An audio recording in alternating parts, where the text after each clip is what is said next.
বোন দেখো রান্না বান্না শুরু করে দিয়েছে। তো অনেক দিন হয়ে গেল পনির খাওয়া হয় না। তো মা বলছে যে আজকে পনির করা যাক। তো রাত্রিবেলা না পনিরটা বানিয়ে রাখলে পরের দিন রান্না করতে খুব ভালো হয় জানো তো। আর আমার বোন দেখো একটা একটা করে পনির উল্টে পাল্টে ভাজা মানে ভাজা করে নিয়েছে। আর এদিকে দেখো আলুটা ছিলে রেখেছিল, আলুটা দিয়ে দিয়েছে আর জিরে ফোড়ন দিয়েছে। আর এখন দিয়ে দিল হচ্ছে টমেটো। তো আলু টমেটো ভালো করে একটু ভাজা ভাজা করবে। আর ওই যে দেখো পনিরটা রেখেছে, অন্যটাও হয়ে গেছে। শুধু রসাটা হয়ে গেলে মানে আলু পনির রসাটা হয়ে গেলেই তোমার রান্না কমপ্লিট হয়ে যাবে। আর জানো তো এই পনির না পোস্ত দিয়ে কিন্তু খাওয়া যায়, তো আমাদের আলু দিয়েই বেশি করে। আর এদিকে দেখো পনিরটা কত সুন্দর করে বোন ভেজেছে, বেশ ভালো লাগছে। এবার সব কিছু ভালো করে ভাজার পরে তারপরে দিয়ে দিল মশলা, জিরে ভাজার মানে গুঁড়ো আর কি মানে বাটনা করেছে, আদা আর হচ্ছে লঙ্কা। তো এই তিনটা মশলাই দিয়েছে। তো এই মশলা এখন ভালো করে কষিয়ে নেবে আর কি। তো এই যে দেখো দেখো বোন কত সুন্দর করে রান্না করছে। আর আমার মায়ের কাছে জানো রান্না শিখতে শিখতে ও কিন্তু একটা পাকা রাঁধুনি হয়ে গেছে জানো তো। ও ভীষণই সুন্দর রান্না করছে, কয়েকদিন হয়ে গেল বেশিরভাগ রান্নাটাই কিন্তু ও করছে আর কি। স্নান করে এসে বলে, মা তুমি সরো আমি রান্না করি। তো মা বলে থাক তুমি যাও ঠাকুর ঘরে জোগাড় করো। বোন বলে কি না মা এদিকে একটু করে দিয়ে গেলে না তাহলে তোমারও ভালো হবে, আর আমিও তাড়াতাড়ি পুজোটা শুরু করতে পারবো আর কি। তো মা আবার বলে ঠিক আছে তুমি তাহলে শুধু রান্নাটাই করো, আর এদিকে আমি তোমাকে মশলা বেটে মানে সব কিছু মা করে দেয়, হাতে হাতে ভালো হয় আর কি। তো এদিকে দেখো পনিরটা যে ভেজে রেখেছিল, তো পনিরটা দিয়ে দিল কড়াইয়ে। এবার পনির আলু সব কিছু অল্প একটুই আর কি কষানো হবে, তারপরে তোমার জল দিয়ে দিবে আর কি। তো ওই জন্য দেখো বোন কত সুন্দর করে নাড়াচাড়া করছে যেন মানে কড়াইয়ে না লেগে যায়। আর রান্না না এইভাবে নাড়াচাড়া করে করলে না দেখবে রান্নাটাও ভালো হয় কিন্তু। তো ওই জন্যই দেখো বোন নাড়াচাড়া করা কমপ্লিট হয়ে গেল, মানে কষানো কমপ্লিট হয়ে গেল, মা এবার জল দিয়ে দিল। তো একদম না মানে পাতলা করবে না, একদম একটু গামাখা করবে। আর শীতের দিনে না এর মধ্যে কড়াইশুঁটি থাকলে কড়াইশুঁটি কিন্তু দেওয়া যেত। তো কড়াইশুঁটিটা আনা ছিল না, ঘরে ছিল না। তো ওই জন্য মা ভাবলো যে থাক আলু টমেটো দিয়েই করা যাক আর কি। তো দেখো মা পরিমাণ মতো জল দিয়ে দিল, আর বোন ভালো করে একটু নাড়াচাড়া করে নিল। তো বোন এখন এই রান্না করে এই যে দেখো এখন যাচ্ছে ঠাকুর ঘরে। ও এখন আবার দেখো ঠাকুর ঘরে গিয়ে সব জোগাড় করে তারপরে মা অন্ন বেড়ে দিয়ে আসবে, ভাইসোনাকে ভোগ লাগাবে আর কি। তো বসে বসে এইভাবে যাচ্ছিল। শুভ সকাল বন্ধুরা, এসআর লাইফস্টাইলে তোমাদের অনেক অনেক স্বাগত আর অনেক ভালোবাসা। তোমরা সবাই কেমন আছো? আশা করি তোমরা সবাই খুব ভালো আছো। আমি ভালো আছি। আজকে হচ্ছে শুক্রবার আর এখন বাজে 10টা 38। তো নতুন দিন তোমাদের সঙ্গে নতুন একটা ভিডিও শুরু করলাম বন্ধুরা। সকালে ব্রেকফাস্ট কমপ্লিট হয়ে গেছে। আজকে বিছানাটা এখনও গোছানো হয়নি কারণ আজকে আমি দেরি করে উঠেছি।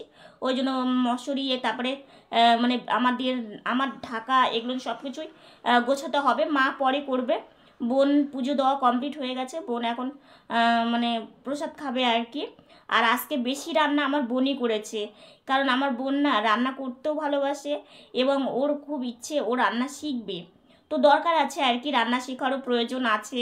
তো সেই জন্য ও রান্না শিখছে, কালকে তোমাদেরকে বললামই। আর তোমার হচ্ছে আজকে বাইরে গিয়ে দেখি সূর্য মামা বেশ সুন্দর রৌদ্র দিয়েছে। এতটা ঠান্ডা সত্যি আর ভালো লাগছে না। কয়েকদিন ঠান্ডাটা কম ছিল, তো আবার ঠান্ডাটা বেড়ে গেছে। তো সকাল থেকে সারাদিন সঙ্গে থাকো, আশা করি আজকের ভিডিওটা তোমাদের খুব ভালো লাগবে। মামা আজকে বেশ সুন্দর একটু রৌদ্র দিয়েছে। তো একটু বাড়ির মধ্যেই আছি, বাইরে যাইনি, কারণ বাবা হচ্ছে একটু বাজারে গিয়েছে, আবার বাড়িতে এসেছিলো আবার বাজারে গিয়েছে, একটু দরকার আছে তো সেই জন্য। তো ওই জন্য বাড়িতে এখানে অল্প রৌদ্র আছে, বেশি নেই। তো ওখানেই ভাবলাম একটু বসে থাকি। তারপরে মা বাসন গোছাবে, বাসন মাজবে, তারপর আমাকে স্নান করাবে।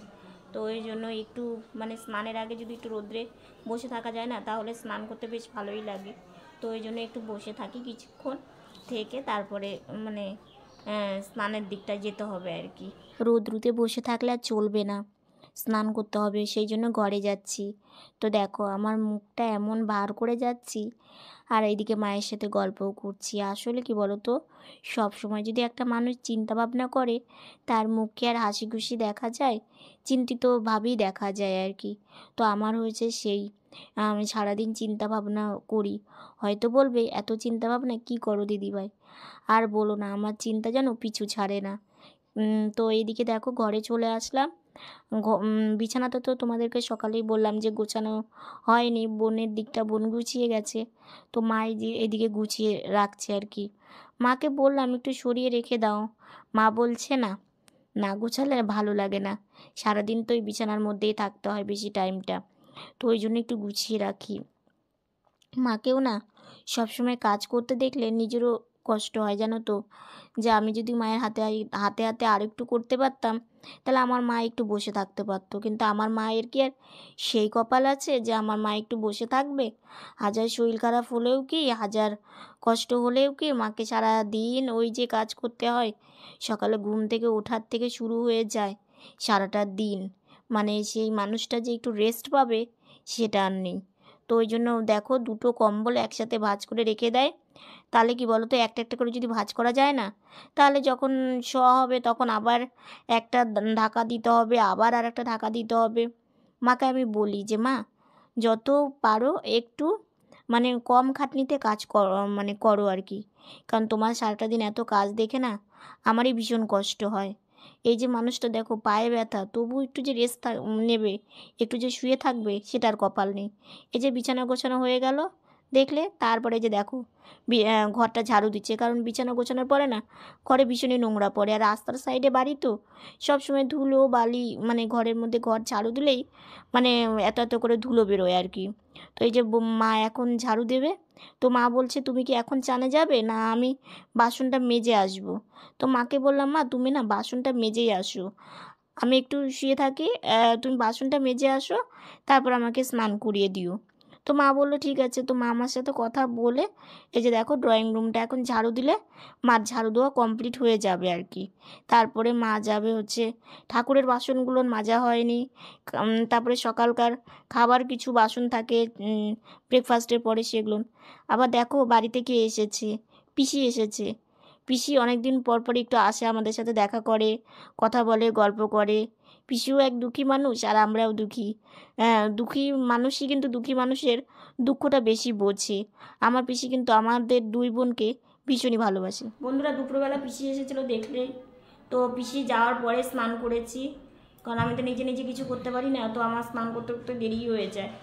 তো সেই জন্য স্নান করে তারপরে তোমার হচ্ছে দেখো মাথায় চিরুনি করতে পারিনি, বেলা চলে যাচ্ছে, খেতে বসে পড়েছি। তো আজকে রান্না হয়েছে পনির আলু দিয়ে রসা, আর তোমার হচ্ছে সিম, আলু, গাজর এগুলো দিয়ে একটু ভাজা চচ্চড়ি টাইপের আর কি করেছে আর কি, ভাজা ভাজা।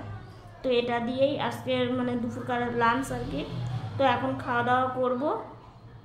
তো খাওয়া দাওয়াটা করে নিই, সঙ্গে থাকো। বোন দেখো এইমাত্র বাড়ি এলো, তো বাবা নিয়ে আসছে ওকে। শুভ সন্ধ্যা বন্ধুরা, মা আমাকে বসিয়ে দিল। তো বাইরে গিয়েছিলাম, বাইরে থেকে ঘরে আসলাম। তো আজকে না আমাবস্যা, জানো তো।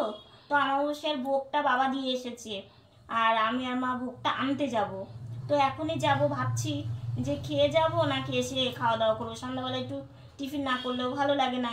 আর রাত্রে খেতে খেতে অনেকটাই রাত্রি হয়ে যায়, আমাদের বেশিরভাগই অনেকটা রাত্রি হয়ে যায়, তো সেই জন্যই। আর আজকে জানো তো দুপুরবেলা একটা কাণ্ড হয়েছে, মানে ঘটনা আর কি। সেটা হচ্ছে কি, মা গিয়েছিল একটু বাহিরে, হ্যাঁ। তো অনেকটা টাইম মা বাড়িতে আসছে না। হ্যাঁ, এবার কি বলতো, আমি শুয়েছিলাম, শুয়ে থাকতে থাকতে ভাবছি মা এতক্ষণ হয়ে গেল আসছে না, মানে খুব টেনশন করছিলাম আর কি শুয়ে থেকে। তারপর বাবা শুয়েছিল, বাবাকে ডাকলাম, বাবা উঠলো, উঠে বোনকে আনতে যাবে। তো সেই সময়টা আর কি, মানে আমার মাথার মধ্যে যে এত টেনশন হয়ে গেছিলো কিছুক্ষণের জন্য। তারপরে মা আসছে না আসছে না, তারপরে বাবাকে বললাম আমাকে গাড়িতে বসিয়ে দাও, আমি তো একা বুঝতে পারবো না। তো বাবা আমাকে গাড়িতে বসিয়ে দিল। বসিয়ে দিয়ে আমি বললাম কি, চলো তো মাকে খুঁজে আসি। মাকে খুঁজতে যাই, মানে হঠাৎ করে মাকে খুঁজতে যেতে হয়েছে আর কি, এরকম ঘটনা কোনোদিনই হয়নি। মাকে খুঁজতে যাই, মা এতক্ষণও বাড়িতে আসছে না, মানে মানে স্বাভাবিকই, দেখো বাইরে গিয়েছে, টেনশন তো হয় না। তো সেই জন্যই আর কি। তারপরে বাবা মাকে বসিয়ে দিয়েছে, তারপরে ঘর দরজা বন্ধ টন্ধ করে দিয়ে তারপরে বেরিয়েছি, কিছুটা যেতেই দেখি মা আসছে। তারপরে একটু শান্তি লাগলো, জানো তো। মানে থেকে থেকে এমন একটা টেনশন মাথার মধ্যে আসে, মানে তখন যে কি করব আর না করব, মানে নিজেরই মানে পাগলের মতো অবস্থা হয়ে যায়, জানো তো। মানে খুঁজতে গিয়ে তারপর দেখি আসছে, তারপরে আবার বাড়ি চলে আসলাম।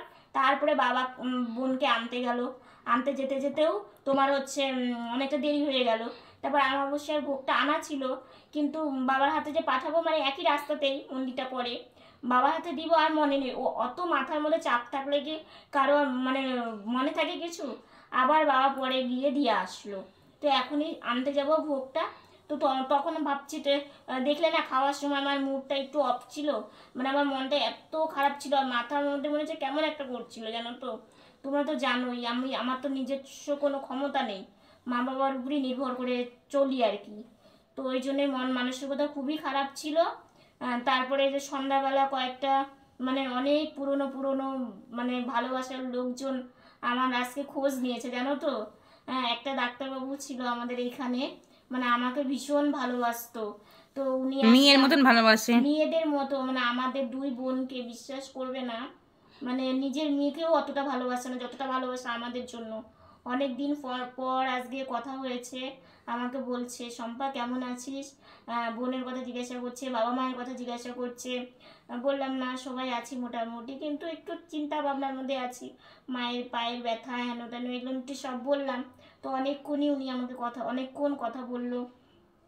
উনি আমাকে এত ভালোবাসে, মানে অতটা দূরে যে চলে গেছে উনি, কিন্তু আমার যে প্রতি ভালোবাসাটা, মানে সেই ভালোবাসাটা এখনও সেই রকমই আছে, এক বিন্দুও কমেনি। মানে আমার ভালোবাসাটা মানে যে যতটুকু মাপের মধ্যে ছিল সেই মাপের মধ্যেই আছে, একটুকু মানে কমে উনি, কিংবা আমাকে যে ভালোবাসাটাও সত্যি এতটা ভালোবাসে যে মানুষ বাঁচতে পারে, আমার ভীষণই ভালো লাগে। যে এতটা আমরা এরকম হলেও আমাদের প্রতি কিন্তু কোনো যে একটা মানে কথা বলবো না, কিংবা কোনো একটা রাগ এইরকম জিনিসটা উনি এখানে থাকতেও আমাদের প্রতি যেরকম একটা টান ছিল, ওইখানে গিয়েও সেরকম একই রকমই টান আমাদের প্রতি আছে। এটাই হচ্ছে আমার সবথেকে বড় একটা পাওনা, তাই না বলো তো। কারণ দেখো আমরা তো অসহায় টাইপের, বুঝলে তো।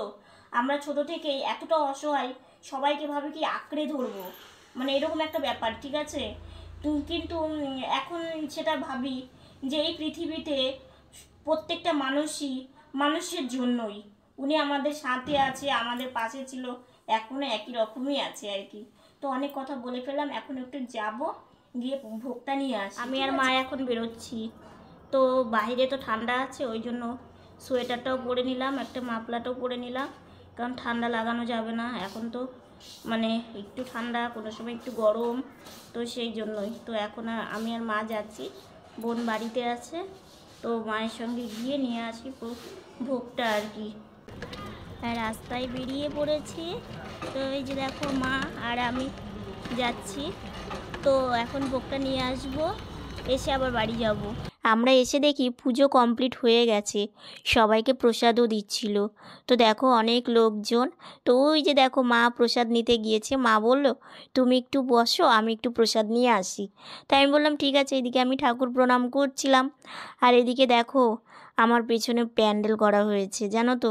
এইখানে অনুষ্ঠান আছে, জানো, খুব ভালো লাগে। ছোটোবেলায় এখানে এসে কত সময় বসেছিলাম, বেশ ভালো লাগতো, জানো তো সেই দিনগুলো। তো এদিক ওইদিক একটু তাকিয়ে দেখছিলাম, এখনই বাড়ি চলে যাব। বন্ধুরা আমাদের প্রসাদ দেওয়া কমপ্লিট হয়ে গেছে, এই যে দেখো মিষ্টি প্রসাদ, তারপরে খিচুড়ি সবই পেয়েছি, এখন হচ্ছে বাড়ি যাচ্ছি। তো একটু বসেছিলাম, আর ওইখানে না একটা অনুষ্ঠান আছে, তোমাদেরকে বলবো।